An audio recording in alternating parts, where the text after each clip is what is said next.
प्यारे बच्चों, सबसे पहले आप रॉयल तिवारी टीचिंग चैनल को सब्सक्राइब करें और बेल वाली बटन ज़रूर दबाएं। आज जानेंगे प्यारे बच्चों कि व्यावसायिक संगठन यानी बिजनेस ऑर्गेनाइजेशन का क्या अर्थ है और इसका प्रारूप किस प्रकार से हो सकता है, इसकी जानकारी प्राप्त करेंगे। तो व्यावसायिक संगठन, सबसे पहले देखेंगे व्यावसायिक संगठन है क्या, बिजनेस ऑर्गेनाइजेशन है क्या। स्वामित्व का अर्थ ही होता है कि जो व्यवसाय के स्वामियों के अधिकार एवं दायित्व को निर्धारित करती है।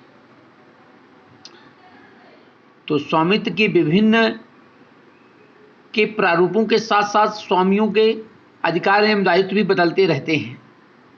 व्यावसायिक संगठन का स्वरूप उसके बाहरी अस्तित्व का निर्धारण करता है तथा अन्य पक्षकार इस अस्तित्व को देखकर इसकी पहचान करते हैं। व्यावसायिक संगठन का प्रारूप देखते हैं। Forms of business organisation. तो व्यावसायिक संगठन के अनेक प्रकार हो सकते हैं। व्यावसायिक संगठन के अनेक प्रकार हो सकते हैं। किसी व्यक्ति को केवल एक ही व्यक्ति, किसी व्यवसाय को केवल एक ही व्यक्ति चलाता है। किसी व्यवसाय को अनेक व्यक्ति मिलकर के चलाते हैं। कुछ व्यवसाय संयुक्त पूंजी कंपनी के द्वारा चलाए जाते हैं। कुछ व्यवसाय निजी क्षेत्र द्वारा चलाए जाते हैं। कुछ सार्वजनिक क्षेत्र यानी सरकार द्वारा चलाए जाते हैं तथा कुछ अन्य व्यवसायों को निजी एवं सार्वजनिक क्षेत्र में मिश्रित रूप में चलाया जाता है। व्यावसायिक संगठन के विभिन्न स्वरूपों को हम रेखा चित्र के द्वारा जो है स्पष्ट करेंगे। एक रेखा चित्र दिया है, देखें आपके सामने लिखा है फॉर्म ऑफ बिजनेस ऑर्गेनाइजेशन, व्यावसायिक संगठन के स्वरूप। ठीक है ना। इनको 3 क्षेत्रों में बांटा गया है। देखो, निजी क्षेत्र, सार्वजनिक क्षेत्र और मिश्रित क्षेत्र। निजी क्षेत्र, सार्वजनिक क्षेत्र और मिश्रित क्षेत्र। ठीक है ना। अब देखेंगे निजी क्षेत्र। निजी क्षेत्र, सार्वजनिक क्षेत्र और मिश्रित क्षेत्र, प्राइवेट सेक्टर, पब्लिक सेक्टर और जॉइंट सेक्टर। ठीक। तो निजी क्षेत्र के अंतर्गत गैर निर्गमित, इनकॉर्पोरेटेड, एकल स्वामित्व, संयुक्त पूंजी परिवार व्यवसाय और साझेदारी, जॉइंट वेंचर, पार्टनरशिप एवं जॉइंट वेंचर, ये आ गए।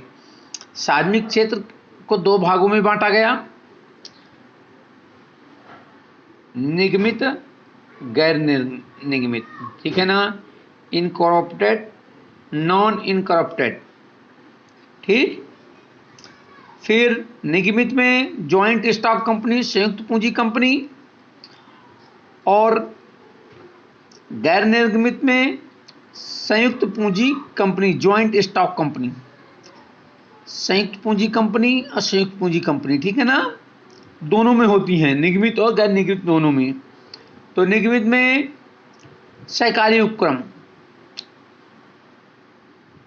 Cooperative enterprise. ठीक है। और संयुक्त पूंजी कंपनी गैर निगमित में डिपार्टमेंटल अंडरटेकिंग्स। ठीक। इसी प्रकार मिश्रित क्षेत्र में इनकॉर्पोरेटेड। ठीक है। इसमें हो जाएगा निगमित में वैधानिक और सार्वजनिक दोनों प्रकार की कंपनियां, साथ में सहकारी कंपनियां।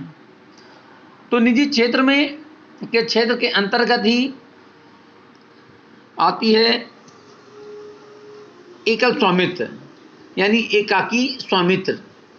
एकाकी स्वामित्व के बारे में बहुत ही सरल बातें हैं। ये व्यावसायिक संगठन का सबसे प्राचीन रूप है। इसका स्वामी एक अकेला व्यक्ति होता है, वही उसका प्रबंध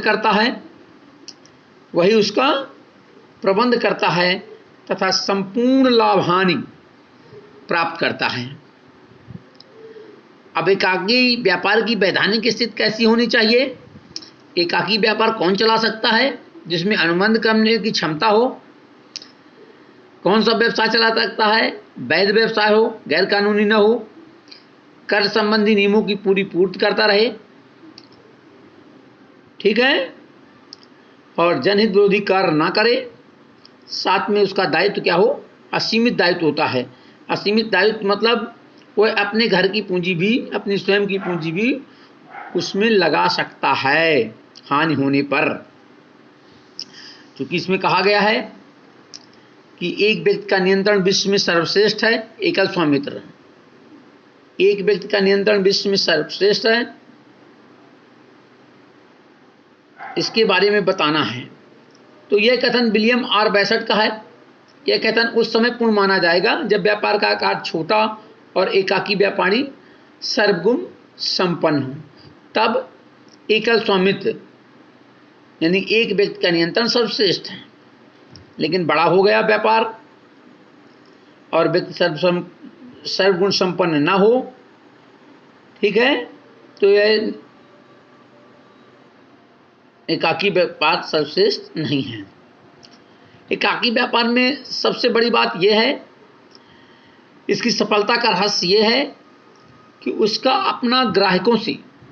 अपने ग्राहकों से सीधा व्यक्तिगत संपर्क होता है, जो उसके व्यापार की प्रगति का सूचक माना जाता है।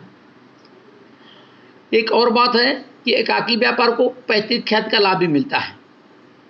एकल स्वामित्व को क्या होता है? एक पैतृक ख्याति का लाभ मिलता है, क्योंकि वह व्यापार क्या होता है? वंशानुगत होने के कारण निरंतर प्रगति की ओर अग्रसर होता रहता है। प्राचीन काल में बहुत छोटे पैमाने पर व्यवसाय किया जाता था, उसी व्यापार को एकाकी व्यापार कहते थे। धीरे धीरे क्या हुआ? सभ्यता के विकास के साथ साथ मानवीय आवश्यकताओं में वृद्धि होने लगी और व्यवसाय का आकार बढ़ने लगा। तो बड़े व्यवसाय होने के कारण क्या होता था? पूंजी का प्रबंध और दायित्व अनेक समस्याएं उत्पन्न होने लगी। इन्हीं सब समस्याओं को दूर करने के लिए विभिन्न प्रकार के व्यावसायिक प्रारूपों का जन्म हुआ, ठीक है ना। तो ये विभिन्न प्रकार के प्रारूप हैं। संयुक्त हिंदू परिवार, साझेदारी। तो प्यारे बच्चों, सबसे पहले आप चैनल को सब्सक्राइब करेंगे और इसके बाद अन्य प्रकार की जानकारी आपको मिलती रहेगी। धन्यवाद।